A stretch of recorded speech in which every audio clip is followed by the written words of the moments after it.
Hey y'all, it's me.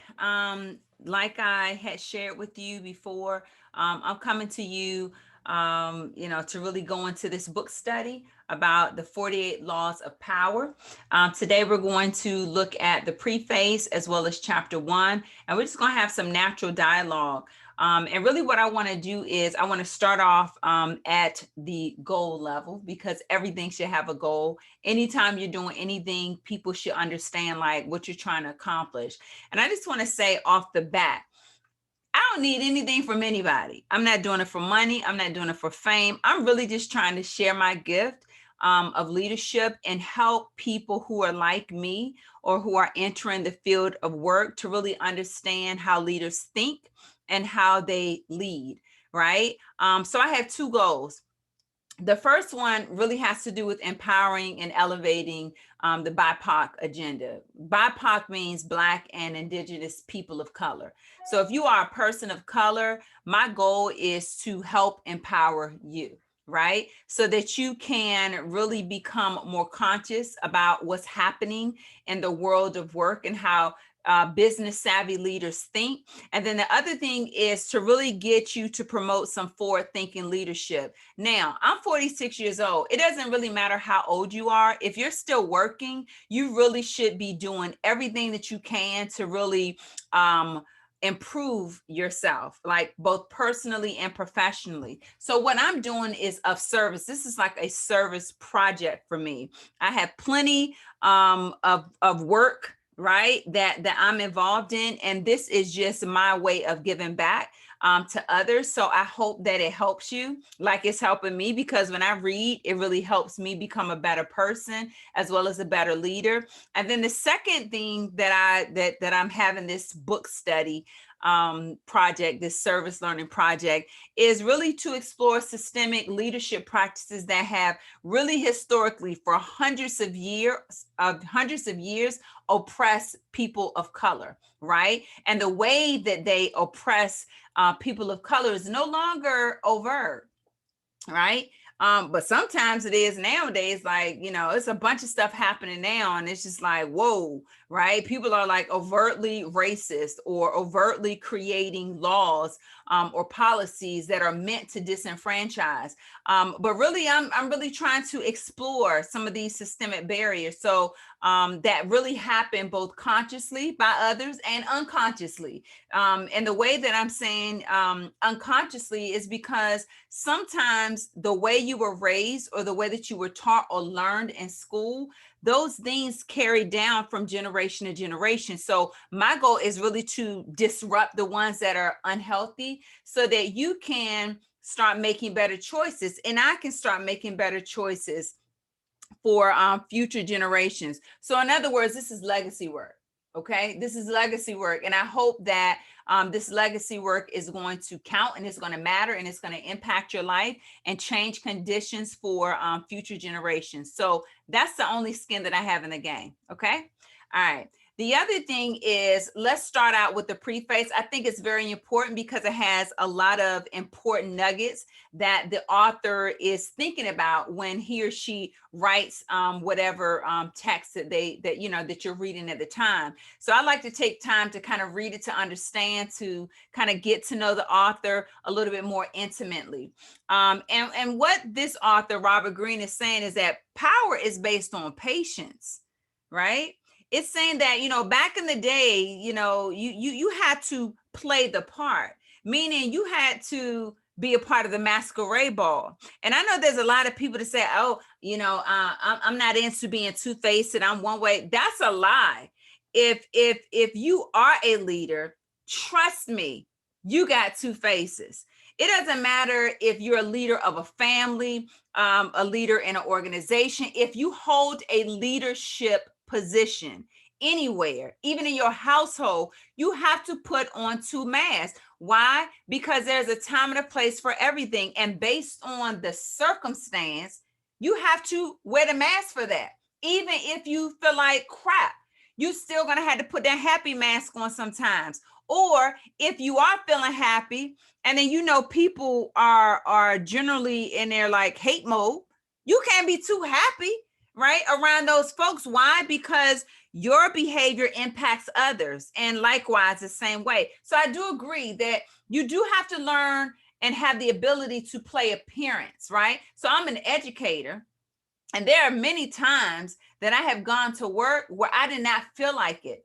But as soon as I crossed that threshold to my classroom, I had to put on. Why? Because that's what I was paid to do.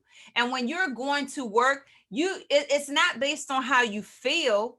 You get paid to play that role, right? You get paid to put on that appearance. So you got to do what you have to do. So I agree with Robert Greene when he says that you must have the ability to play appearance. The other thing that I didn't quite agree with is, he made some notes that, power is about being cunning and devious. I don't necessarily agree with that.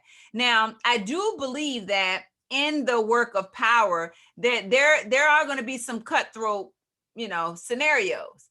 And you're going to have to roll with the punches during those cutthroat scenarios, because power is not personal, right? It's not personal. So you have to understand, because you are wearing your two faces, that it's, while the person might be treating you a certain kind of way, and that's personal for them, the way that you take it or perceive it can't be personal. That's why you have to untie the two together. And this is why you always hear really smart people saying, keep your enemies close to you, because it's not about you being personally attacked.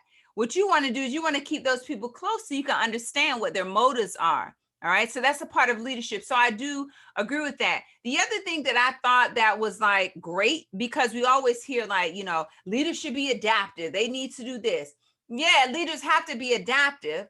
And remember, we talked about the different roles and the hats that you have to play. Well, leaders got to be like water. Okay. Because whatever material or element that water goes into, it takes the shape of it. So leaders are like water. If you're a great leader, you are like water. If you're not a great leader, you're more like mud, right? And I'm talking about mud in the way that, it's slow. The consistency is not, fluid and as agile as water is. Or you should strive to be like water, because depending on the scenario, you must reflect that. So if it calls for you to be the problem solver, right? Because let's say somebody else can do it, that's what you need to do. If it calls for you to be a visionary, that's what you need to do. If it calls you to be a general worker, that's what you got to do. So I would agree with that piece. Now he does take us back to the aristocratic court, where everyone kind of favored around one body or one person. Like you had the royal dynasties, or your kings, your queens. You had the emperors back in those times, and then you had certain really prestigious leaders, and the courtiers. Their role was to really gain the favor of that master, right? So you would have all of these people vying for the favor of the master. Well, guess what? That has not changed. That has not changed. And what do we call them? Butt kissers. That's what we call them, right?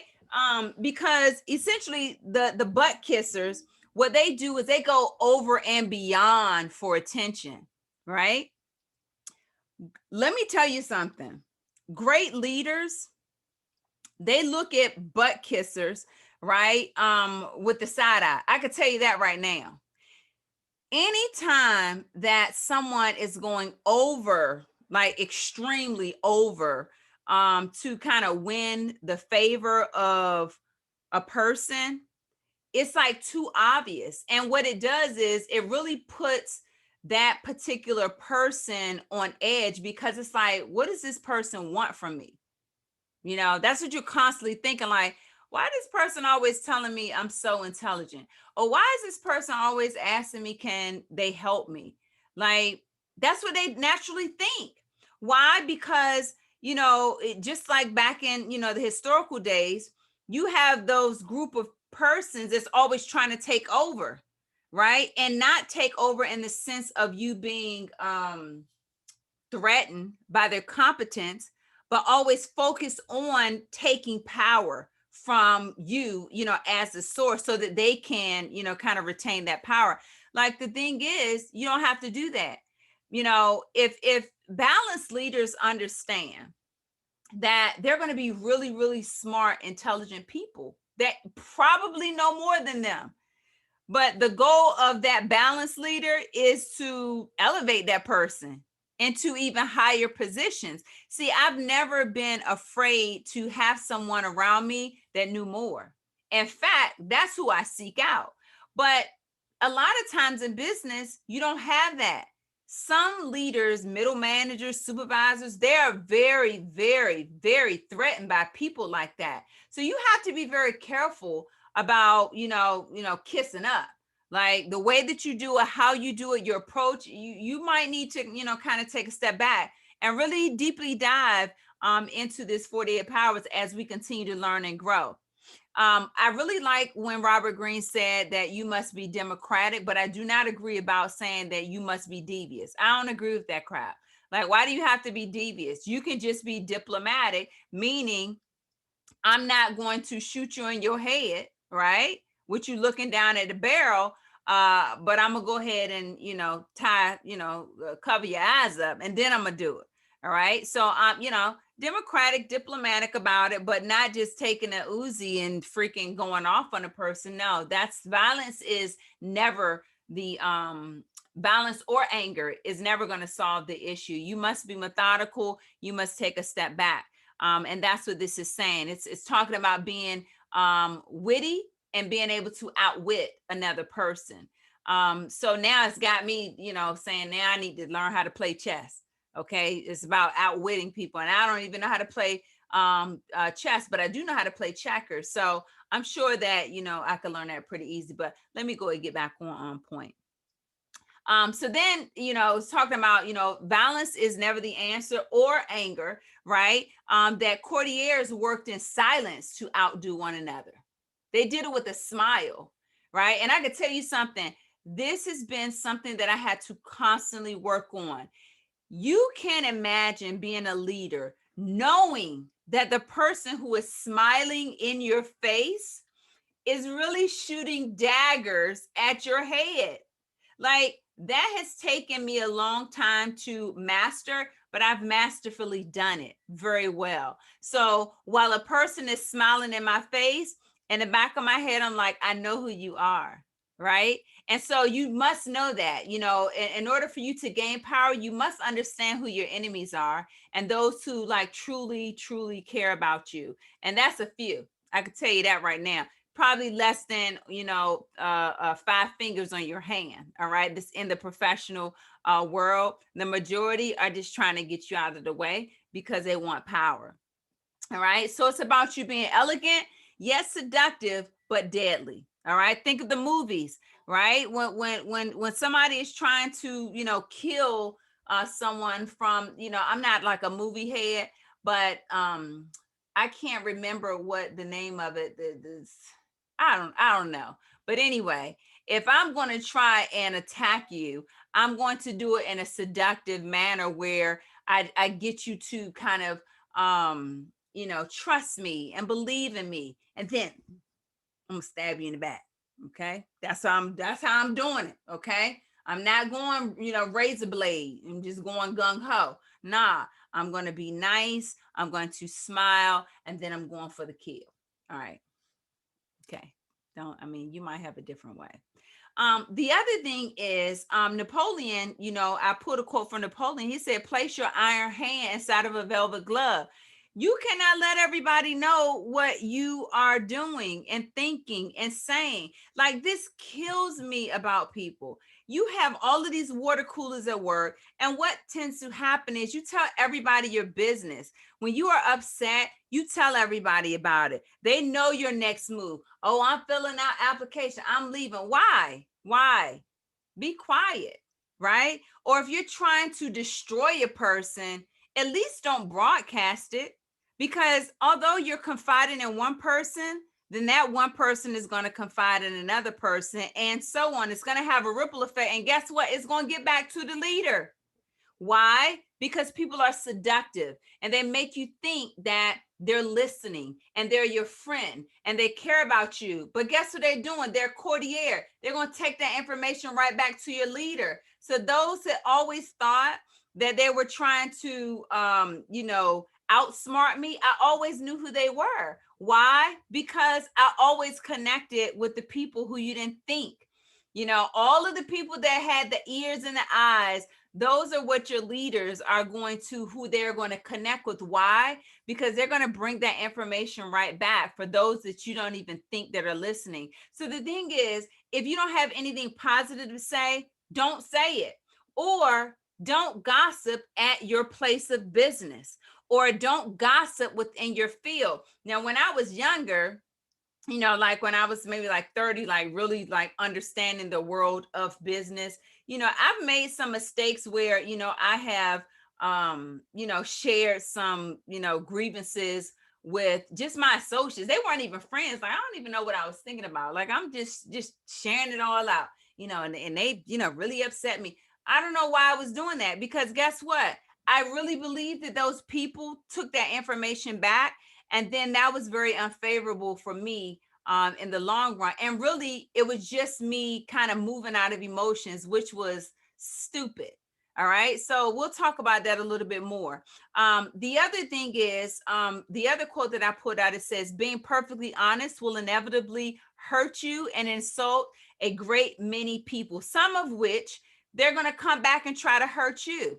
So again, you never know who your leaders have on their side. So while you might be trying to, trip up that leader, or you're trying to do something because they upset you, now you're going to be spiteful, write a letter to corporate, make up a false statement, whatever it is that you are trying to do to that person, that master. I don't care if it was a husband that you're trying to divorce, whatever you're trying to do.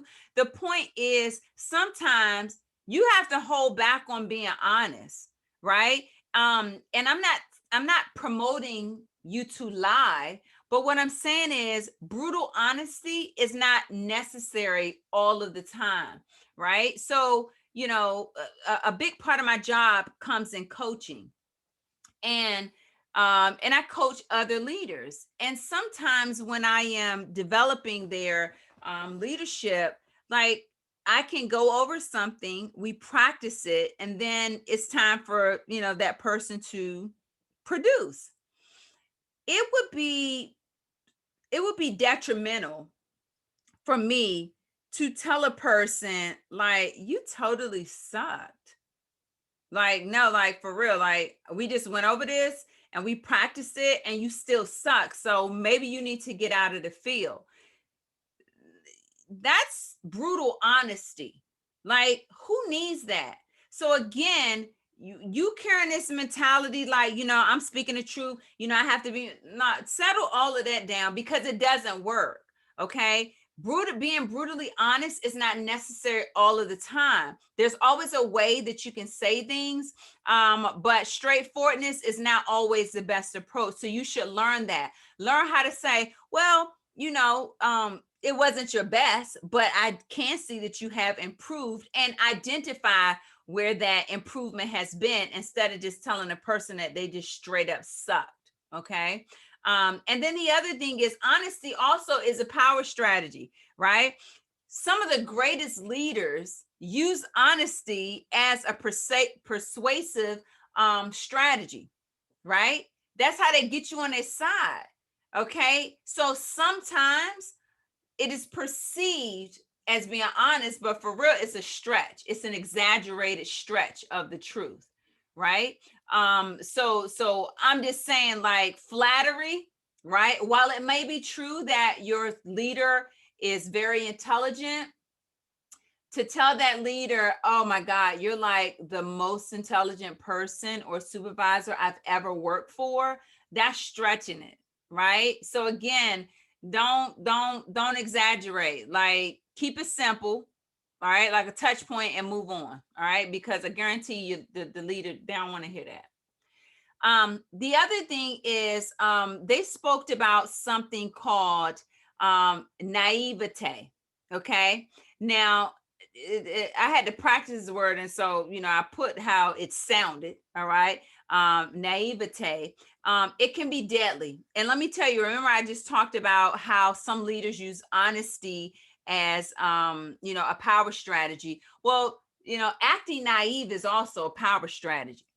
When you are in the field of business and you have a supervisor that feels threatened by you, your job, and I really do agree with Robert Greene, is to act naive in some type of way, because your boss, who is intimidated by you, doesn't want to feel even more intimidated because you don't ask them for anything. So the goal is for you to act like you don't know. All right. Now, my husband will probably kill me, but I even, act, sometimes naive, at home, like, hey, can you open this? Can you open this Izzy for me? Like, for real, I can open my own Izzy, but I want him to feel like he's strong. He's a man. All right. So, I asked him to peel back this Izzy tab. And then I act like, wow, thank you. I certainly appreciate that. Now, that's an exaggerated example, but what I'm saying is, whoever that master is for you, you should be acting naive and not acting like you know it all and you can do it. Like, get out of the way, I'm going to open all 16 Izzy's. No, like, calm down. Okay, we know that you are a doer, we know that you're very intelligent and smart, but for some managers, that can be deadly for you, or for whatever master that you're trying to impress, because that master, that person, needs to feel needed. Okay. So if you have a supervisor that is threatened by intelligence or threatened by charisma, and you have that, you got to settle down. All right. So you have to know who you're dealing with. Now, I'm not saying, like, come to work with, no makeup, hair not done decently, wearing, black gowns to your ankles, or if you're a gentleman, like just be bland with no season. I'm not saying that, but what I am saying is, like, some of you, we have natural tendencies, right? Like, it's not very difficult for me to like turn my light on. Like, it just depends on what environment I'm in. So, for like, if I'm going to a party, like, I can flow like water, right? If I'm at a conference, I can flow like water. It depends on where I am. In my natural state, I'm very quiet, I'm very subdued, I keep to myself. But depending on the situation, I'm like water, I'm very fluid.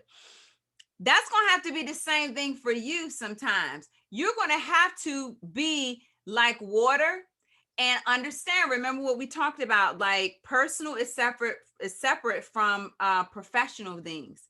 You're going to have to learn how to master your emotions. There are some days and times where I have gone to events and did not feel like doing anything. But when you get there, you got to turn it on. Why? Because it's not about your emotions at the time. There have been some times where people have cut my throat, okay, in the professional environment. And it's so important that you not treat them the same way. It's so important. And if you have supervisors that treat you like doo-doo, okay, for whatever reason, because they have the power, or you've done something to insult them, it's so important for you to master your emotions. All right. Don't take it personal. All right. So although people are throwing darts at your face, you have to respond with that with a smile. Okay. Because that's what great leaders do. All right. You have to learn how to master your emotions. It's about you looking at things different and shifting your perspective, because it's not personal. All right. It's not personal. Now, I love this quote because it says, an emotional response to a situation is the single greatest barrier to power, a mistake that will cost you a lot more than any temporary satisfaction you might gain by your feelings. Now, this goes for both professional and personal. Okay. Now, I'm going to tell you something that I have done that when I thought about this, it really like made me think like, you need to get a grip on yourself, Nakia. Okay.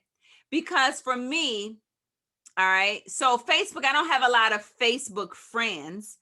And so the small pocket that I do, I kind of let them into my world, see who I am, see my dog, my maturing, my husband, where I live. And if we no longer connect like personally or professionally because something has happened, I just kind of cut you off there, like, because I really don't feel that there's a need for you to be a part of my personal world, right? And that's something that, I'm like, darn, maybe I shouldn't have cut out the 1,000 people that I did. I don't care, but I'm just saying it did make me think about that, right? Because I was emotional probably when I, blocked them. All right. It's talking about how emotions can cloud your judgment. Now that is true, right? Now I'm not saying that we're perfect. I'm certainly not perfect. Like I get emotional, but I have gotten a lot better over the years where, instead of like blocking you immediately, it might take, like a month because I'm like, it's no point, right? So I'm just saying like, be a little bit more objective. Never write, or be emotional or write something that you can't take back. Because now people, take pictures of stuff, right? So you write, oh, I hate Nakia Nicholson. She's the worst leader. And guess what? Somebody's going to snap that and they're going to send it. Now, it was this one situation. Everyone knows my son is a entrepreneur. And this upcoming leader, they went to, they were at the school that I was in at the time, and I was like becoming a leader. And my son and his friends, this particular person who worked under me at the time, he was kind of the type that really wanted to kind of be the cool like employee amongst the students, and he would oftentimes act like students, right? And I had to check him like, yo, you got to step your game up, or I need you to do certain things a different way. Now mind you, let's go 15 years forward. He's in the same environment as my now adult son, who's 28. And so they're in the vicinity. My son knows all of the guys, and the school comes up and they're like, yo, you remember Miss Nicholson? Now mind you, my son is right there, so he's cool and calm. And before like the rest of the company could say whatever they wanted to say, because they knew that I was the mother of my son. All of them knew except for this one guy. And the one guy, before anyone could say anything, was like, yo, I hated her. She did the most.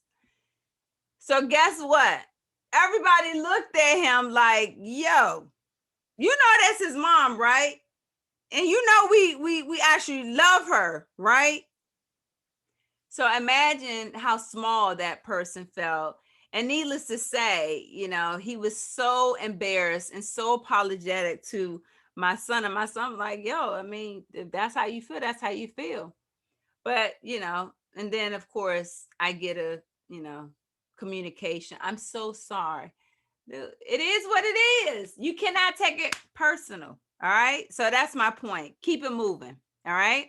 Now, he was talking about how anger is most destructive because it clouds your vision. I do agree with that. You should never have conversations with staff members, or you should engage a supervisor when you're angry. All right. I always say that the advice is, if you have a concern that you're like deeply perplexed about, what you need to do is you need to write out in the most simplest terms why you're upset, right? And it can't have anything to do with your ego, okay? Because nobody wants to hear you cry. Nobody cares. Nobody cares about your emotions. They care about that work. So if your concerns don't directly tie to the world of work or the business that you're in, I can tell you this. The leader is listening, but they're focused on something different. Okay? When you are bringing issues or concerns or complaints to your supervisor that impact you personally, if it does not tie to the vision or the mission of that organization, they're not listening because they don't have that type of time. Okay. You need to make sure you need to only bring relevant issues that have to do with the work operations. Okay. I can tell you that's what your leaders are thinking. All right. Because if you stay angry and you're not able to kind of like really reduce it to the most lowest terms, meaning like what is the real issue, the challenge that impacts performance. If you're not really able to drill it down, then it's going to have a ripple effect on your life, right? That means that you're going to be taking that stuff back home. And then that's going to impact and have an adverse reaction on your family or your personal life. Life is too short. That's why you can't take stuff personal. All right. So the other thing is what it says is if you're trying to destroy an enemy who has hurt you, it's better off to keep them off guard. Meaning that's why you smile. All right. That's why you acknowledge them and you want to hear exactly what they have to say with a smile. Why? Because that's being strategic. All right. That's how you do that. You never let your enemies know that you're upset or you're offended or you're threatened. And you might very well feel all three of those ways. You do it with a smile. And then you pray on it. And then you will get wisdom on how to respond to it. But you never, ever, ever react in anger. That's the worst thing for you and for your reputation. Because then you're going to be known as like the crazy woman who stormed out of the supervisor's office and slammed the door, or kirked out in the parking lot looking ridiculous. Don't be that person, please. All right. So your emotions should not influence your plans or strategies in any way.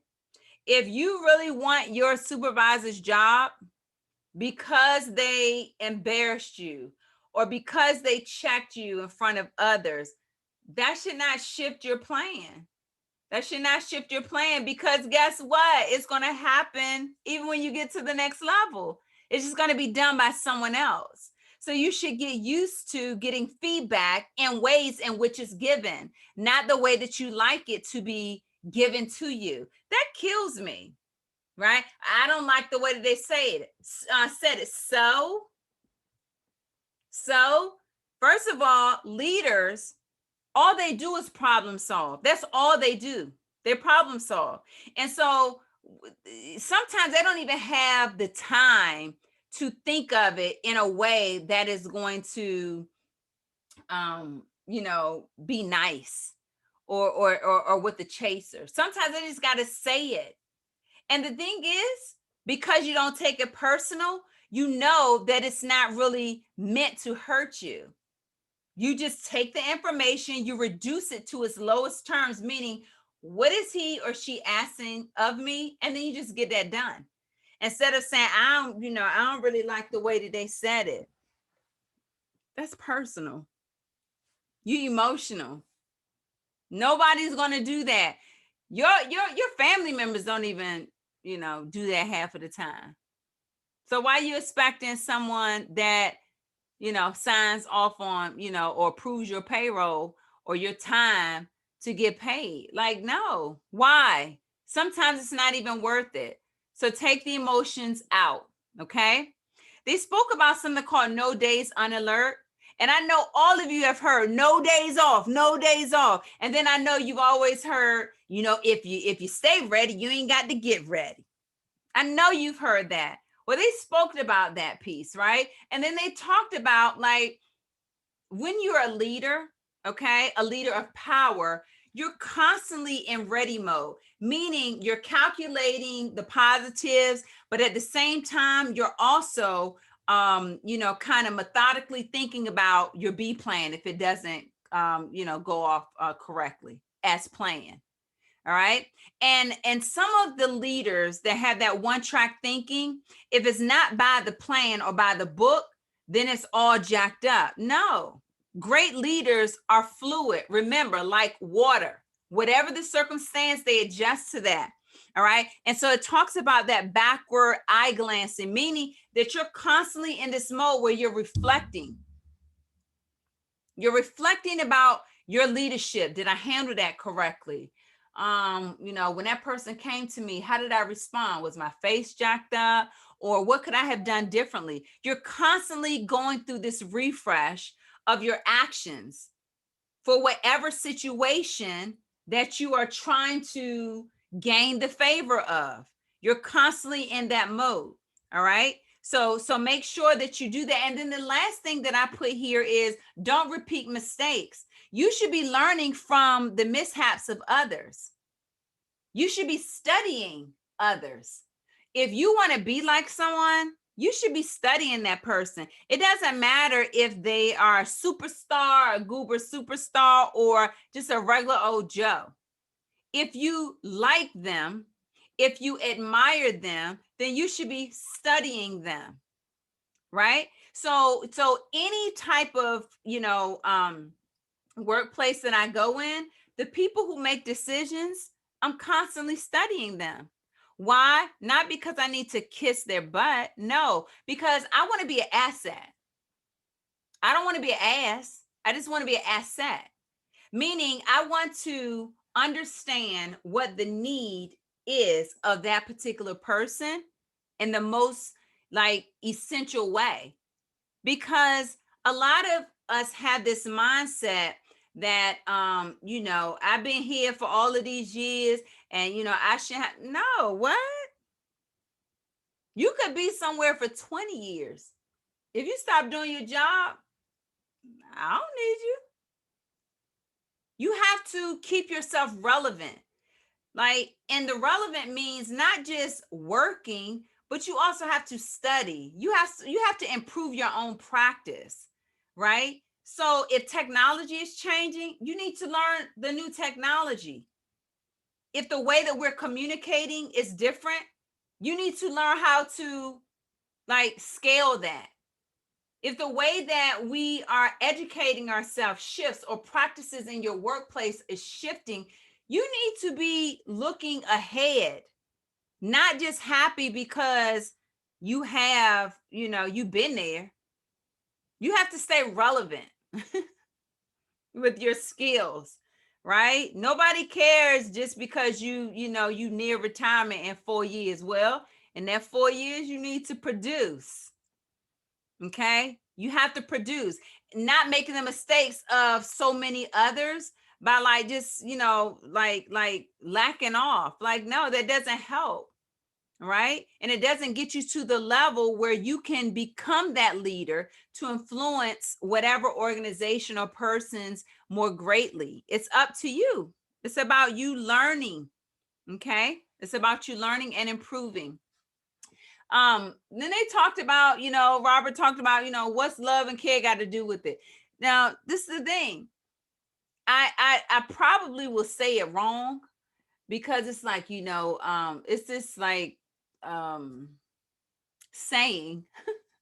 It's this saying that talks about, people don't care about what you say. They care about what you do. All right. Well, that's true. All right. Your intentions could be so wonderful and great, but if it results in disaster and dysfunction, that's what you are going to be remembered as, period. Nobody cares about what your honest intentions were but the Lord. I'm just telling you straight up. And in the field of business, you have got to make sure that your actions speak louder than your words. Like nobody cares about that, corner boy story. Yeah, when I was in school, I used to, hit threes. Well, can you hit one now? Right? Can you hit one now? If you can't hit one now, like, it's good to reminisce, but what that love got to do with it? Right? So don't be one of those individuals. Like, make sure that your actions speak louder than your words. All right? That's what matters. Data matters. And if your data is not leading to results, right? I'm not talking about menial results. I'm talking about dramatic results in whatever you do. If you shine shoes, dramatic results. I mean, the freaking shoes are sparkling. Okay? That's results. But if you all talk, yeah, the way I used to, nobody care about that. So stop that. 50% of mastery comes from what you don't do, meaning mastery of power. If you are a power leader, okay, understand that your power comes back from your reservation, okay, meaning that you don't act on everything that you feel. Because remember, I told you a lot of times, in my head, I'm like karate chopping, like I'm like Karate Kid. For real. Like I'm busting people up, Mike Tyson knocking them out in my head. But, in a meeting, I'm like, yes, wonderful. I've trained myself. And that's what you have to do. Because it comes from restraint, not being able to curse somebody out, not kirking out, not giving people a piece of your mind. It's about you being restrained. I said restraint. Sorry. It comes from that. You being able to reserve yourself in a way that's diplomatic and democratic. Don't dish out what people give you. Just smile and just take it and pray on it. And then God will give you the proper way to respond to that. Okay, let's keep going. I'm having fun. All right. The other thing is, okay, now I'm going to tell you something. This resonated with me so much. Never waste valuable time or mental peace of mind on the affairs of others.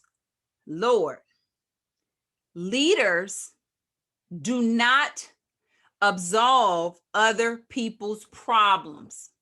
Now, I don't mean any harm, but at your job, it is not appropriate for you to just like unload on your leaders, meaning you tell them all your personal business, all of the problems. Like they don't have that type of time. In fact, they have to work hard at protecting their time and their peace. So in other words, great leaders, they do care about people, okay? But they also have this fine balance into protecting their personal space, meaning it's too much. You have to understand, let's say a supervisor has 10 people, right? All 10 of them people at some point of time is going to share something personally about themselves that may be sad. It's not all happy things. And so what happens is not only does that leader have to kind of work through the problems of their staff, but they also have to work through their personal things. And so if a leader does not protect him or herself from that element, then it literally can kill them. So before you start judging and, all of that stuff, like scale back, like, do I really need to share this with my supervisor? Or is this something that I can share with a friend, a close friend, or maybe a church member or someone in my sister or brother circle? Like, ask yourself that, because the cost is too high. Remember, emotions have to be taken out. It's about compartmentalizing. There's a time and a space for whining, crying, and being sad. And there's another box for showing happiness and resiliency and strength, right? And the boxes, sometimes they blur, but it's very important for you to keep them compartmentalized, especially home and work. Okay. So again, remember, your supervisors, good supervisors, have studied their staff. They know what's going to make this person go and move. They know what's going to motivate and empower, a different staff member. They've studied these individuals or the individuals that's in their circle. Again, you have to study your leader, right? If you know that they're part of a sorority or, a fraternity, like, know that. All right. I'm not saying, invite them to every event that you know of and, let's dap up and do. No, I'm not saying, do all the ski-wee and, all of that stuff. It's cute though. But, just you might do one little, ski-wee and then keep it moving. But not ski-wee and then what you doing for the week? Like, no, that's too much. Right? Just a little dab here and a little dab there. Okay. Because let me help you understand that one, leaders, they don't trust very many people because a lot of people always come at their neck. So their circle is very small in terms of who they share information with. And you're just going to have to respect that, right? Just imagine if your leader was telling all of their business or confidential information to everyone. My God, that would be catastrophic. So again, that circle is very small. And one great piece of advice that I've always kind of led by is trust what you see. Results speak, data speaks. So again, if the data is showing that you're just a talker and you don't really produce, then that's what it is. If your data shows that you are a producer, all right, and your results are going to proceed, are going to follow that.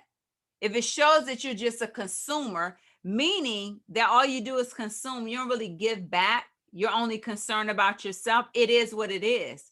So even if you are like wholeheartedly just, a consumer, meaning you're just absorbing everything that benefits for you, you're not really concerned about the greater mission of that particular work, then you need to do some things to give a little bit of evidence that you're working in that direction, although that might be your ulterior motive. Like, but you need to do something to show that you're in it for the greater cause. Okay. And always take the indirect route to power. Remember, don't tell the supervisor, I'm gonna take your job. Like, whoa, you ain't gonna take nothing. They're gonna get you up out of there. That's what they're gonna do. So you need to chill with that. Chill. All right. So let's talk about law number 1. All of that was just the preface, y'all. All right. So law number 1, never outshine a master. Okay. Never outshine a master. It says that judgment, all right, always make those above you feel comfortably superior. So remember what I said, like flattery is okay, but not exaggerated flattery. Like that's just too much. And then the other thing is all of the bright ideas, they go to your supervisor, period. Now, a lot of people don't understand this whole thing. They using me. I hear that a lot. I'm not here to be used. Yes, you are. In fact, if you weren't usable, why would you even be there? Every staff member that is employed by a business is to be used. Okay? And that's just something that you're going to have to like accept. But if you have the right mindset, that's actually a blessing to be used. All right. Because if you were unused, then that would mean that you're unqualified or you are like replaceable. Like be good at what you do. And then you won't have to worry about that. But that is very important.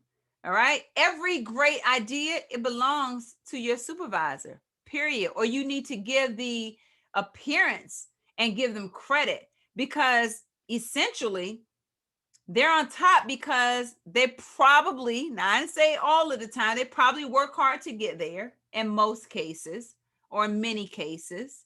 All right. Or maybe some. All right. Might be some. But the point is they got there for some reason. So, you're going to have to say, yeah, I really, really connected when you said that you wanted X, Y, and Z. And so because of your work and your vision, I really, decided to, try and do X, Y, and Z. Always connect them to the greatness.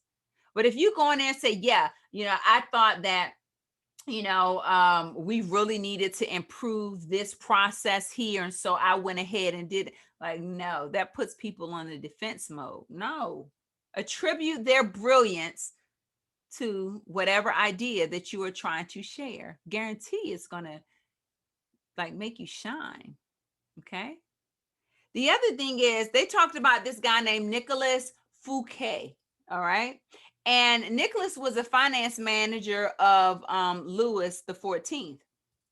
And so Louis the 14th, he had his prime minister die, and Nicholas wanted to be the next prime minister. So when the prime minister died, what happened was Nicholas was like, man, I need to get in good grace, with Louis the 14th, so I can be the next prime minister. But guess what Louis the 14th did? He was like, no, I'm just gonna go ahead and abolish the position. I don't want this position no more. And so Nicholas, he started, like, he was like, whoa, I'm not in good favor, with him anymore. So I need to do something, to like show him that I'm worthy of this job. How many of you go through this? Your old supervisor leaves or retires out. You like this. No, I know I can do a better job than that person.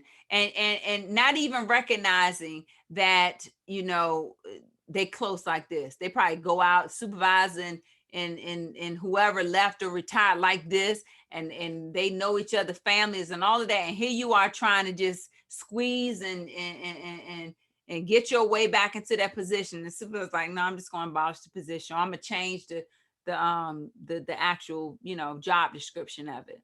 And then you like, no, I got to prove it. And what happened to Nicholas is, he did a little bit too much proving. He threw this grand party because, Nicholas, he was a man. He's a finance man. So, he had money. All right. Because he took care of it for the entire country at the time. He had moolah and he liked to live lavish. All right. And so what he did was he threw this grand ball and made the king the guest of honor. And it was for him.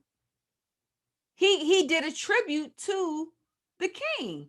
And guess what? He showed all his networks. He was like, all this talent, this is for you. All right. But what happened was the king had Nicholas locked up on some bogus charges. Why? Because he was like, dude, you trying to outshine me. I'm the king of this town. And when you have a very threatened supervisor, that's exactly what you're going to get. You need to chill. All right. Stop acting like you have arrived. No, because a threatened leader is going to put you down in your place. So you have to be indiscreet. You have to be discreet, and you have to make sure that you're not a threat to that master or whoever it is that you're trying to impress. Every idea belongs to that supervisor, every single one. And yes, they're going to use you. That is why you're there. That's why you're working. All right. And so again, the king had him locked up. And then of course, Nicholas was like, yo, why? I did all of this for you. All right. But in the king's mind, he like, nah, 20 years. 20 years. Why? Because you're trying to outdo me. And I'm the king. This is my court. All right. You're just a courtier. You stay in your place. Know your role. Don't try to be too big, especially when you have a very intimidated supervisor. They will destroy you. All right. So I would agree with that piece. All right. I would agree with that piece. Then there was a gentleman named Galileo. I think that's how you pronounce his name. And Galileo, he was a famous astronomer and mathematician. So, this man was like smart. All right.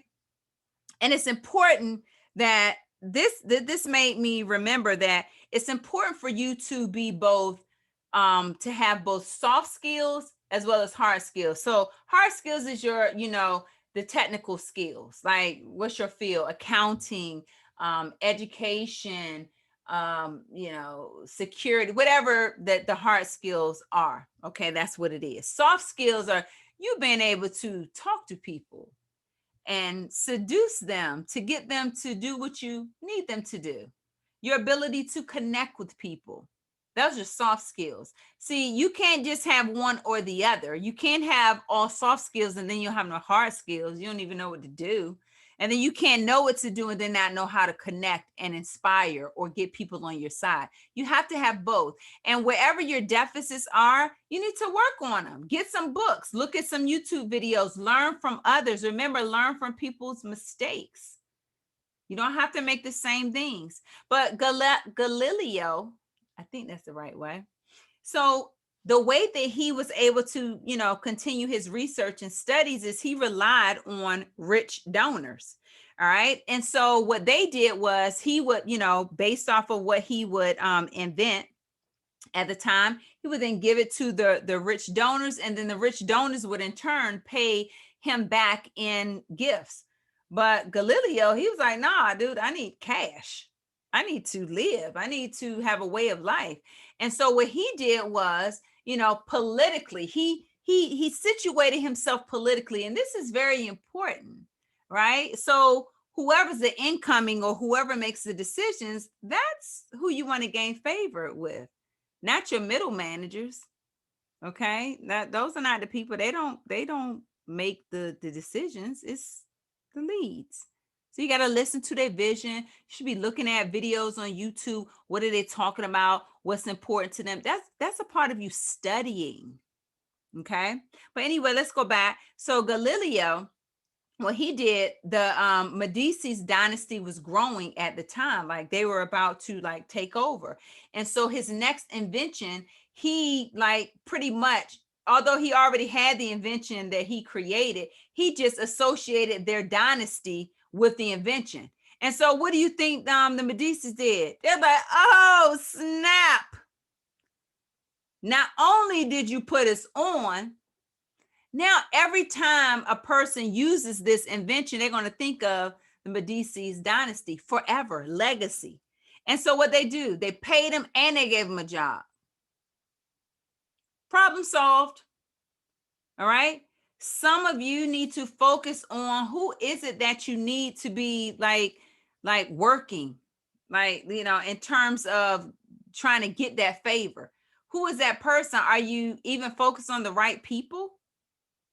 Right? Are you going to the right things? Are you participating in the right events? Are you connecting with the right person or persons? Because again, the middle people, that's not who you should be concerned with. It's who is the decision maker. That's where you gain favor. Okay. And then, so what happens is Galileo, he made his donor feel powerful and creative. Why? Because he associated their name to that thing.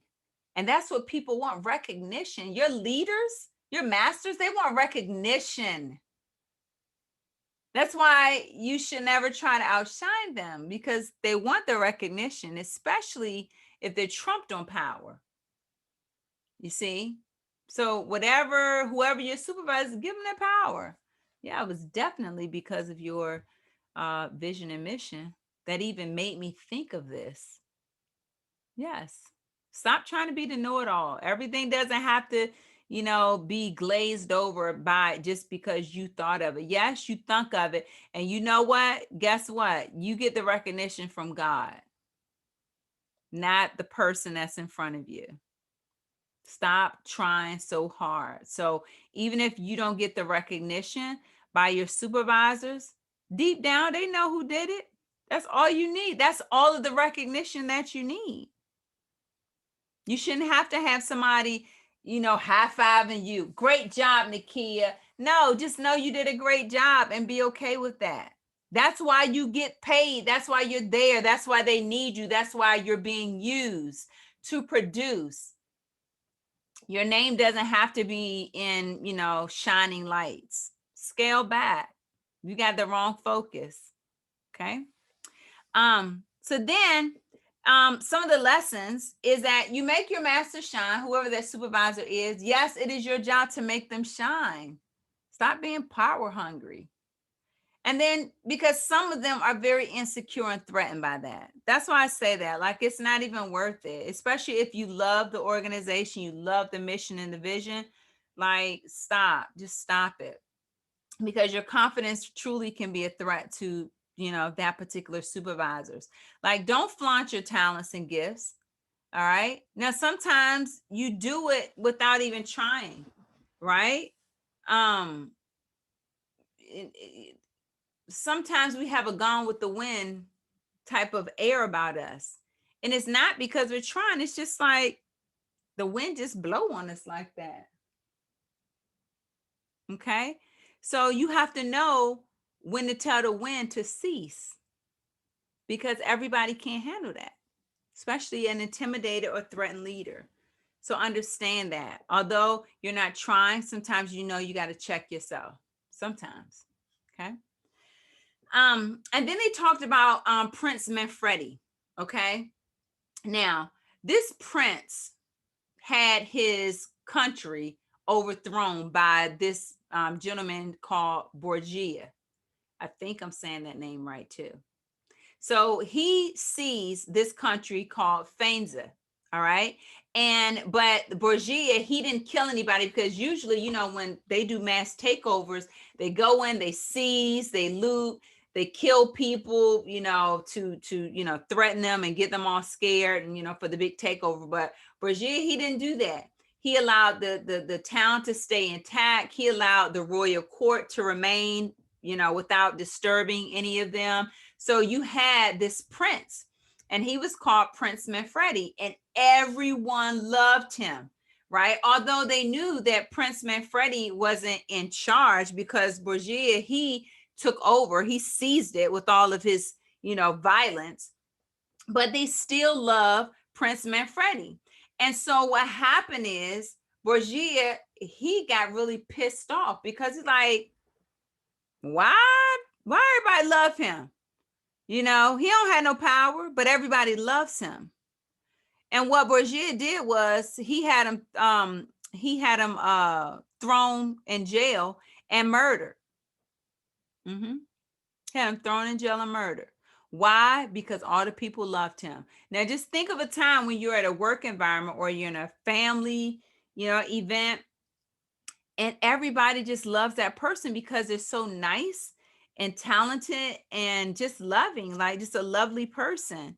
Well, that could be a threat to that master or supervisor or whoever it is that you're, that is power hungry. And in this case, it got, the prince killed, and it got him killed with him not even doing anything but being himself. So understand that, yeah, you can be yourself, but you also have to know, like, your surroundings. And if people are naturally threatened by you and always trying to take you out, you have to just understand that sometimes you do have to scale back. That's not saying shrink yourself. It's just saying be strategic about how you position yourself, and how you're navigating that world of work. Okay. And then I believe the last one is Emperor Hideyoshi. I think I said that right too. That's number 3. All right. Well, I'm going to say the emperor for, all intents and purposes. He had this trusted advisor called Rikuyu. Rikuyu. All right. Rikuyu was a trusted advisor, and he was like, yo, I'm friends with, the emperor. Okay. I'm in this high position. I'm getting paid. I started at the bottom. Now I'm here. That was him. That was Rikuyu. And what happened was, the emperor, the emperor sentenced him to death, because what he was this talented artist, and what he did was he created this wooden statue of himself wearing sandals, right, and just kind of chilling. And he placed these statues within the palace gates. And the emperor, he didn't think too fondly about that, because he's like, yo, you way too comfortable.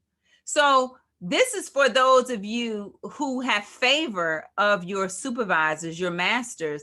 Don't get too comfortable with that, because trust me, at any time that supervisor or that master, whoever, you know, or that person is, they will do what they need to do to take you out.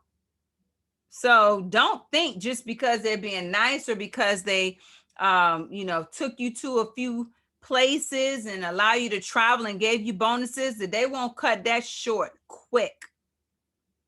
Don't take it personal, and do not get it twisted.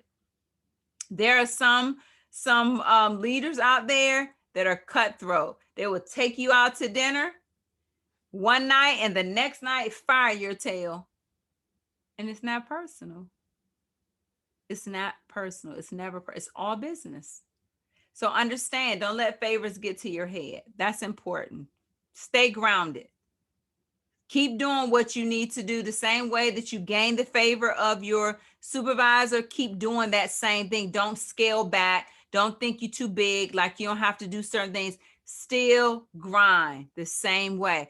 That's why you're there. Yes, you will be used. That's why you get paid. Okay. And if you don't like being used, then you have to quit. Because I couldn't have nobody working on my watch and didn't want to work. You got to go. We're all being used, and that is a good thing. It is not a bad thing.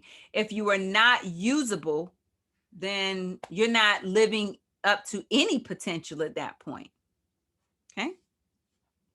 All right. So lessons learned, all right, is never think that the master's favor is forever, because it's not. Remember, people sometimes blur emotions within the professional elements of things, or even personal, and they have no place, no connections. And then the other thing is, don't be the know-it-all. Always act like you can learn. The worst thing for you to do is act like you don't need any coaching. You don't need your supervisor's help. No, ask them from time to time. Make them feel like you want to learn from them. That's how you gain favor, by not trying to act like, well, I mean, no, I know how to do this. And no, it doesn't matter if you do, still ask them. Okay. The other thing is, again, you're asking for advice even when you know it. You know, you can say, you know, I was really thinking and I would really love some advice from you. They will be all ears. Trust me. But if you never ask them for anything, then how are you getting to know what their thoughts are? Okay. I do believe in that. And then the supervisor must always be the sun, especially for your challenged or very threatened leaders. You must always make them feel like they are the sun and they sparkle, because there's a supervisor. That is just the nature of people sometimes. But it's all of our jobs to really make our supervisor shine. It really is. Even if you don't like that person, because that is a commitment that you are making when you join an organization. It's not to get the shine. Again, that's not your role. Your role is to work and stay in your lane. Don't try to get in the left and the right lane. Stay in the middle. That's your lane. I do it myself. I only ask, or no, I don't ask. I only offer my opinion and advice when asked. If they don't ask me, then I don't share it, because I don't want to come off as a know-it-all. Okay? It's very important. All right. Next steps, guys. We are going to be reading laws 2 and 3. And that's what we're going to kind of go in and study for next Sunday. So again, thank you for joining me. I had a lot of fun, like, going through this chapter. And what I'm thinking about is like maybe once every other month, hold like a almost like a town hall where everyone can kind of, ask questions panel style, and we can kind of have more of an interactive discussion. But for right now, the chapters will be kind of dissected like this. I'm giving you kind of food for thoughts, my natural state. Again, I'm not being paid for this. I don't claim to be a master of this particular book. I'm just sharing from my experience and my own knowledge. And I hope that it has been proven to be beneficial for you as we continue to grow and move forward. So as always, stay woke.